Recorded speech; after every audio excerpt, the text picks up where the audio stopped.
નમસ્કાર દર્શક મિત્રો, રિયલ સમાચારમાં આપનું હાર્દિક સ્વાગત છે। સમાચારોની શરૂઆત કરતા પહેલા આજના મુખ્ય સમાચારો જોઈએ।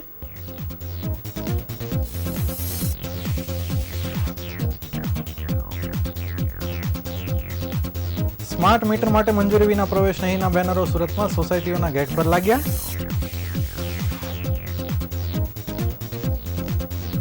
હીટ વેવને કારણે હીટ સ્ટ્રોક સહિતના કેસમાં વધારો, છેલ્લા 5 દિવસમાં 224 જેટલા કેસ નોંધાયા। ડુમસની 2000 કરોડના સરકારી જમીન કૌભાંડમાં રેવન્યુ રેકોર્ડમાં કોઈ ફેરફાર ન કરવા ફરમાન।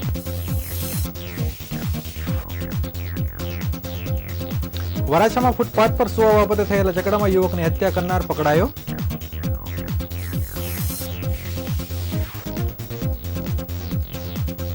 કારમાં ચોરખાના બનાવી દારૂની હેરફેર કરતો બુટલેકર ઝડપાયો।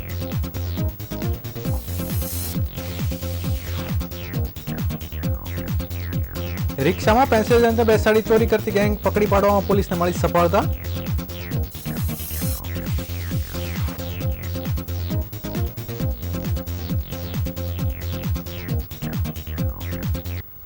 સમાચારો વિગતવાર જોઈએ।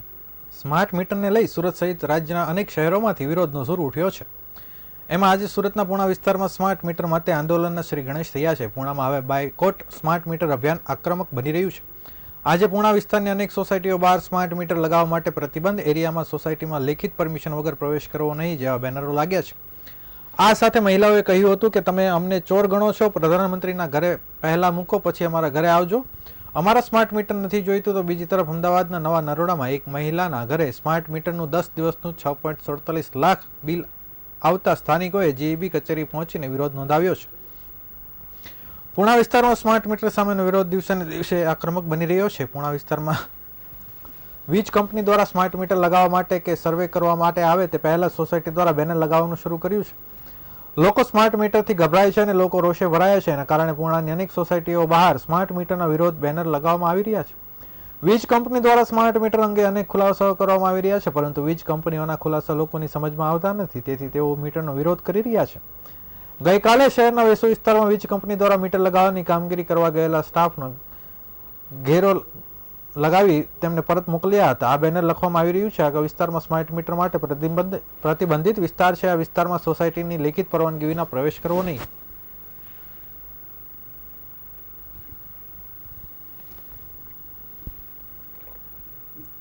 મારે છે ને સ્માર્ટ મીટર છે જે જોતું નથી કા તો તમે એમ કહો કે પહેલે આ મીટર હતો તો આ મીટરમાં જેમ લાઇટ બિલ આવે એવી રીતે અમે લાઇટ બિલ ભરતા એવું નથી। અમે ભરતા તો જ અમને લાઇટ મળે ને। તો તમે એમ કહો કે સ્માર્ટ મીટર તમે મૂકો પછી તમારે પહેલે લાઇટ બિલ ભરવાનું પછી તમને લાઇટ મળશે, તો અમારે શું સમજવું આમાં? અમે તો ચોર તો નથી ભાઈ કે અમે લાઇટ બિલ નથી ભરવાના એમ। તમને ઉપરથી તો ખબર પડી જ જાય ને કે અમે લાઇટ બિલ ભરે છીએ કે નહીં। તો આ સ્માર્ટ મીટર શું કામ જોઈશે? આ બધા ગરીબ છે, આ ગરીબ કેમ ભરશે લાઇટ બિલ?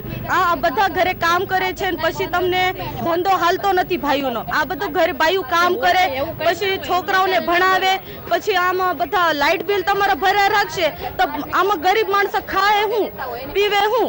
આમાં છોકરાઓને ભણાવશે કેમ? તો અમારે આ જ કહેવાનો મતલબ છે કે તમે છે ને આ અમારે સ્માર્ટ મીટર જોતું જ નથી। અમારે જે રેગ્યુલર મીટર હાલે છે ને અમારે ખાલી ઈ જ જોઈશે। અને સરકારને અમારે ખાલી એટલું જ કહેવાનું માંગે છે કે તમે ગરીબના ઘરે આ મીટર બેહારવાની વાત કરો છો તો તમે આ મોદી એમ કહે છે કે આ ગરીબના ઘરે સારું છે, તો તમે એમ કેમ નથી કહેતા કે આ મંત્રીના નાના મોટા મોટા ઉદ્યોગપતિના ઘરે કેમ નથી મૂકતા? આ ગરીબના ઘરે જ કેમ આવે છે? અમારે કહેવાનો મતલબ આ છે કે તમે પહેલે અહીંયા જઈને મૂકો, અહીંયા બધું કેમ થાય છે એ જોવો, પછી તમે અમારા ઘરે આવજો। પછી તો અમે કાંઈક કહો પછી અમને કહેજો કે અમે હું ગલત થઈ આમાં। ચોમાસાની ઋતુને ધ્યાને લઈ લેપ્ટોપ્રાઇસિસ રોગના અટકાયત અંગે નિયંત્રણ માટેના આગોતરા આયોજનના ભાગરૂપે આયોજન વિભાગના અધિક નિયામક ડોક્ટર નીલમ પટેલના અધ્યક્ષસ્થાને સુરત, તાપી, નવસારી અને વલસાડ જિલ્લામાં આરોગ્ય અધિકારીઓ, ખેતીવાડી તથા પશુપાલન તથા અન્ય અધિકારીઓ સાથે સમીક્ષા બેઠક યોજાઈ હતી। સુરત આવેલા આરોગ્ય વિભાગના અધિક નિયામક ડોક્ટર નીલમ પટેલે જણાવ્યું હતું કે સમગ્ર ગુજરાતમાં અત્યારે ટેમ્પરેચર વધ્યું છે। 7-8 જિલ્લામાં 45+ ટેમ્પરેચર ચાલી રહ્યું છે। સમગ્ર રાજ્યમાં હીટ વેવ ને ઇમરજન્સીના 108 જે કેસો આવતા હોય તેનું સતત મોનિટરિંગ કરી છે। એપ્રિલ મહિનાની શરૂઆતમાં દરરોજ 50 થી 60 જેટલા કેસો આવતા હતા, પરંતુ જે ગરમીનું પ્રમાણ વધતું ગયું તેમ કેસોમાં પણ વધારો થતો હોય છે અને આજે 80 થી 90 ની એવરેજ પર આવ્યા છે. છેલ્લા 4 દિવસથી કેસોની સંખ્યા અનુક્રમે 106, 132, 188 અને ગઈકાલે રાજ્યભરમાં 224 કેસો નોંધાયા છે. તાપમાનના વધારાના કારણે કેસોની સંખ્યા વધી છે. વધુમાં જણાવ્યું હતું કે સ્ટ્રોકમાં થોડું સિરિયસનેસ આવી જાય છે. આવા સિરિયસનેસ જેવા 82 કેસો જોવા મળ્યા હતા. હીટવેવના કારણે જ મોત થયું હોય એવું કન્ફર્મ હજુ ઓન પેપર નોંધાયું નથી. દરરોજ અમે ઓનલાઈન રિપોર્ટ મંગાવીએ છીએ. IHIP પોર્ટલ છે અને આ પોર્ટલ રાજ્યની ટોટલ 2375 સંસ્થા રિપોર્ટિંગ કરે છે અને એ રિપોર્ટિંગના આધારે આ કાર્યવાહી થાય છે. સુરતમાં જે 10 કેસ હીટવેવના કારણે જોવા મળ્યા હતા, જેમાં કોઝ ઓફ ડેથ ફાઇનલ રીતે આઈડેન્ટિફિકેશન કર્યા પછી સુરતની મનપાએ સારી કામગીરી કરી છે, જેમાં 150 જેટલા બસ સ્ટેન્ડ પર ORS અને પાણીની વ્યવસ્થા તેમજ ભિક્ષુકોને પણ શેલ્ટર હોમમાં ખસેડ્યા છે. એ જ રીતે અમદાવાદ કોર્પોરેશન સારી કામગીરી કરી રહી છે. બાંધકામ સાઇટ પર બપોરના 12 થી 4 વાગ્યા સુધી કામ ન કરવા સૂચન આપવામાં આવ્યું છે. લોકોએ બપોરના સમયે કામ વગર બહાર ન નીકળવું જોઈએ. દિવસના 3 થી 4 લીટર પાણી પીવું જોઈએ. બપોરના સમયે બાળકો તથા મોટી ઉંમરના વ્યક્તિઓને બહાર ન નીકળવા અને હવામાનની આગાહીના મુજબ 3 દિવસ હીટવેવના ચાલનાર હોવાનું તેમણે જણાવ્યું હતું.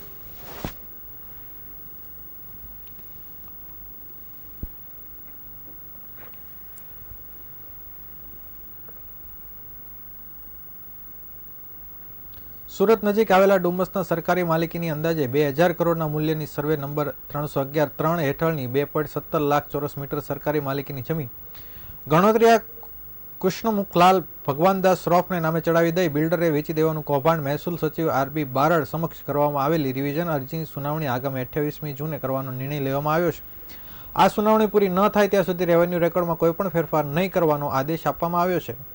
પ્રસ્તુત કૌભાંડમાં સુરત નજીક આવેલા ડુમસના સરકારી કબજાની જમીન ગણોત ધારાની કલમ 4નો દુરુપયોગ કરીને ખાનગી વ્યક્તિને નામે ચડાવી બિલ્ડરોને વેચી દેવાના કૌભાંડમાં ભાજપના રાજકારણી ઉપરાંત જે તે વખતના સુરતના અને હાલના વલસાડના કલેક્ટર આયુષ ઓક અને અન્ય અધિકારીની સંડોવણી ઉપરાંત ભાજપના રાજકારણી પણ તેમાં સંડોવાયેલ હોવાની વાતો વહેતી થતાં તપાસ પર બ્રેક લાગી હોવાનું જાણવા મળી રહ્યું છે. કોંગ્રેસ નેતા દર્શન નાયકે કહ્યું કે સમગ્ર મામલે મહેસૂલ વિભાગનું ધ્યાન જતાં સુઓ મોટો દાખલ કર્યો હતો. આજના દિવસે જમીન મામલે સુનાવણી હતી. કોર્ટના જમીનનો સ્ટે યથાવત રાખ્યો હતો. કોંગ્રેસ દ્વારા મુખ્યમંત્રીને અગાઉ પત્ર લખાયો હતો. સમગ્ર મામલે સીટની રચના કરવામાં આવે તેવી પણ માંગ કરાઈ રહી છે.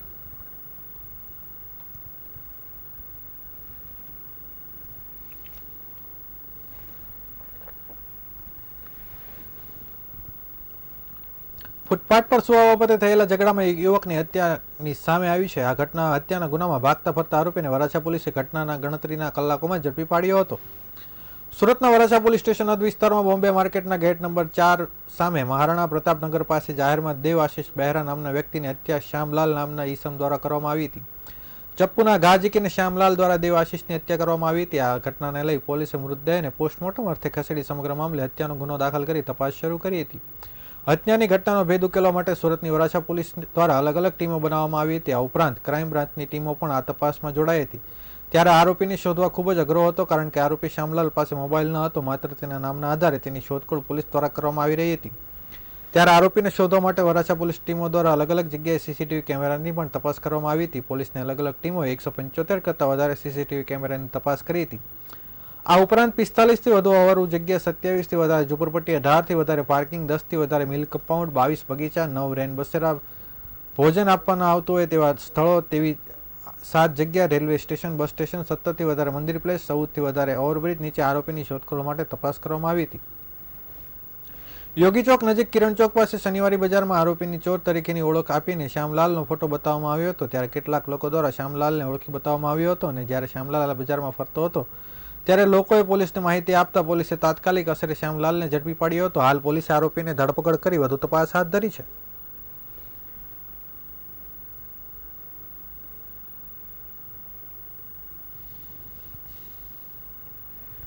ગુજરાતમાં સમયાંતરે દારૂ ઘુસાડવાના અનેક કિસ્સા સામે આવતા રહે છે. બુટલેગરો દારૂની ખેપ મારવા અવનવા કિમિયાઓ અપનાવી પોલીસ પણ ગોટાળે ચડાવે છે. ત્યારે સુરતમાં કારના અલગ અલગ ભાગોમાં ચોરખાનું બનાવી તેમાં છુપાયેલો દારૂનો જથ્થો PCB પોલીસે ઝડપી પાડ્યો છે. કારની તપાસ દરમિયાન પોલીસની આંખો પણ પોળી થઈ ગઈ હતી, કારણ કે પોલીસ કારનો જે ભાગ ખોલે તેમાંથી દારૂની નાની નાની બોટલો નીકળતી હતી. PCBએ 572 દારૂની બોટલ અને કાર મળી 5.71 લાખનો મુદ્દામાલ જપ્ત કરી આ મામલે કાયદેસરની કાર્યવાહી હાથ ધરી છે.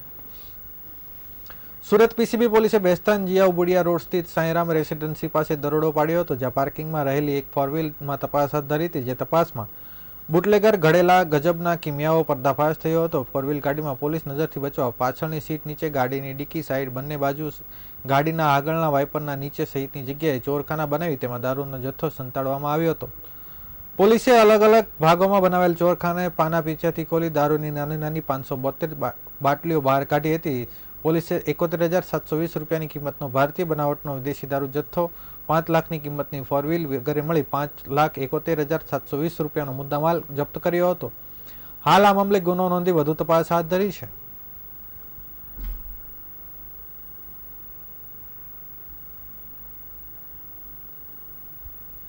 સુરતમાં રિક્ષામાં પેસેન્જરને બેસાડી સિફતપૂર્વક ચોરી કરતી ગેંગ તરખટ મચાવ્યો હતો. કાપોદ્રા પોલીસ સ્ટેશનમાં 2 ફરિયાદ નોંધાઈ હતી, જેથી પોલીસ દ્વારા આરોપીને ઝડપી પાડવા માટે ચક્રો ગતિમાન કરવામાં આવ્યા હતા.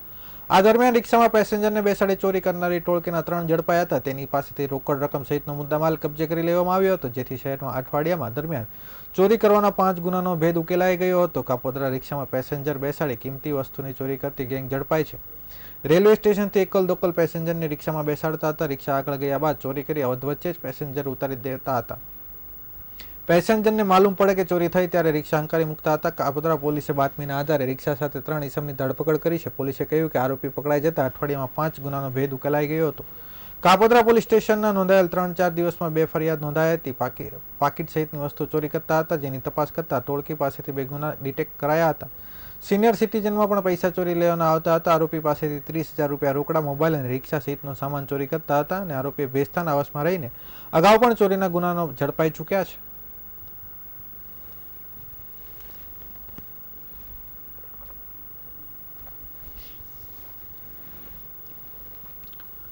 સુરતમાં સરકારી કામદારો પર હુમલા બનાવ વધારો થઈ રહ્યો છે. મહાનગરપાલિકામાં સફાઈ કામદાર તરીકે સેવા આપતા કર્મચારી પર હુમલો થયો હતો. સફાઈ કામદાર તેના વિસ્તારમાં સાફ સફાઈ કામ કરતો હતો. તે દરમિયાન હિન્દી ભાષી યુવકે બોલાચાલી કરી હતી. ત્યારબાદ બેસ્તાન આવાસમાં આવેલી ઓફિસમાં તીક્ષ્ણ હથિયાર વડે હુમલો કર્યો હતો, જેથી સફાઈ કામદારને જમણા હાથના કોણીના ભાગે ઈજા પહોંચતા સારવાર માટે સિવિલ હોસ્પિટલ ખસેડવામાં આવ્યો હતો.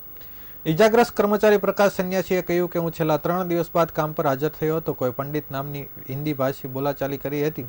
અપશબ્દો કહેતા કચરાની ગાડી વાળો જતો રહ્યો હતો. ત્યારે મને કહેવા લાગ્યો કે તમે હરામનો પગાર લો છો, પરંતુ હું મારા અધિકારીને ફોન કરતા ત્યાંથી નીકળીને ઓફિસ જતો રહ્યો હતો, પરંતુ ઓફિસમાં ચપ્પુ લઈને આવી ગયો અને મારા પર હુમલો કર્યો હતો, જેથી મને તાત્કાલિક 108 એમ્બ્યુલન્સમાં હોસ્પિટલ લઈ આવવામાં આવ્યો હતો. ભેસ્તાન આવાસમાં આવેલી ઓફિસમાં ઘસીને હુમલો કરવામાં આવ્યો હતો. આ અંગે અધિકારીએ કહ્યું કે જો આ રીતે ઓફિસમાં ઘૂસીને હુમલો થતા રહેશે તો કર્મચારીઓને કામ કરવું પણ મુશ્કેલ થઈ છે.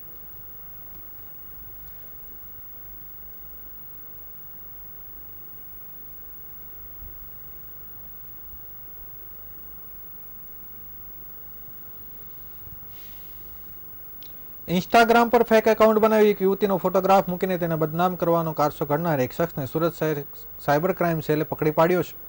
સોશિયલ મીડિયા પ્લેટફોર્મ ઇન્સ્ટાગ્રામમાં ફેક એકાઉન્ટ બનાવી લોકોને પરેશાન કરવા ખેલ હાલ મોટા પ્રમાણમાં ચાલી રહ્યો છે. તો હાલ લોકો સોશિયલ મીડિયાના માધ્યમથી અન્ય લોકો બદનામ કરવામાં કારસો પણ ઘડી રહ્યા છે. આ અંગેની ફરિયાદ સાયબર ક્રાઇમ સેલને મળી હતી. આવી જ એક ફરિયાદમાં સુરતની એક યુવતીને બહેનનું કોઈ સોશિયલ મીડિયા એકાઉન્ટ ન હોય, કોઈ અજાણ્યા શખ્સે ઇન્સ્ટાગ્રામ પર એકાઉન્ટ બનાવ્યું હતું અને તેમાં યુવતીની બહેનનો ફોટોગ્રાફ મૂક્યો હતો. બાદમાં યુવતી સાથે અભદ્ર ભાષામાં વાત કરી હતી. યુવતીની બહેનને બદનામ કરવાની કોશિશ કરી હતી, જેની ફરિયાદ મળતા જ પોલીસે તપાસ કરીને આરોપી જૈવિક લક્ષ્મણભાઈ મુરડિયાની ધરપકડ કરી છે. આરોપી પોતે સોફ્ટવેર એન્જિનિયર છે. હાલ સાયબર ક્રાઇમ પોલીસે આરોપીને લઈને આગળની કાર્યવાહી હાથ ધરી છે.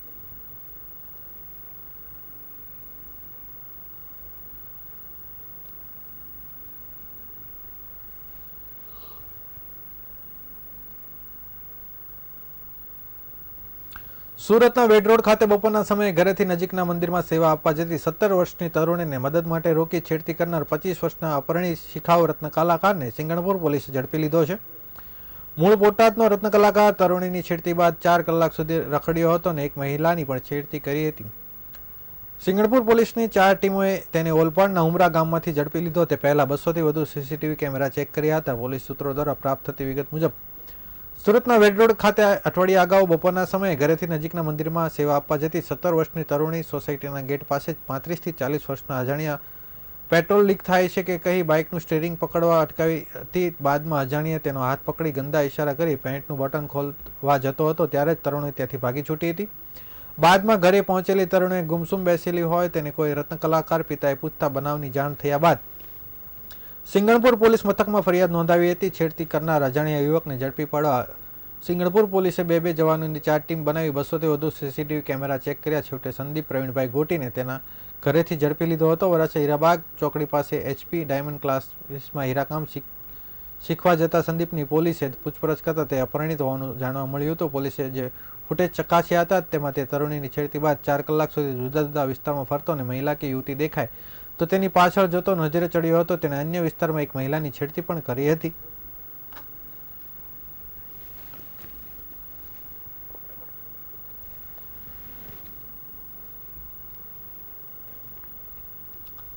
સમાચારો સમાપ્ત કરતા પહેલા ફરી એક વખત નજર કરીએ આજના મુખ્ય સમાચારો પર.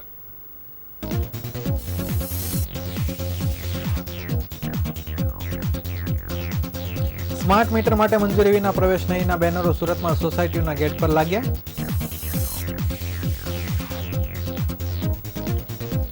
હીટવેવને કારણે સ્ટ્રોક સહિતના કેસમાં વધારો. છેલ્લા 5 દિવસમાં 224 જેટલા કેસ નોંધાયા.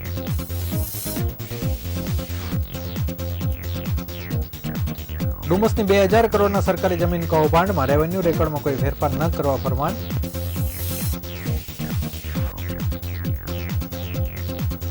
વરાછામાં ફૂટપાથ પર સુવા બાબતે થયેલા ઝઘડામાં યુવકની હત્યા કરનાર પકડાયો.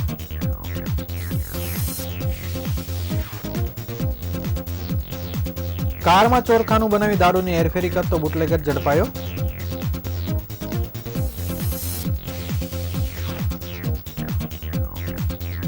રિક્ષામાં પેસેન્જરને બેસાડી ચોરી કરતી ગેંગને પકડી પાડવા પોલીસને મળી સફળતા.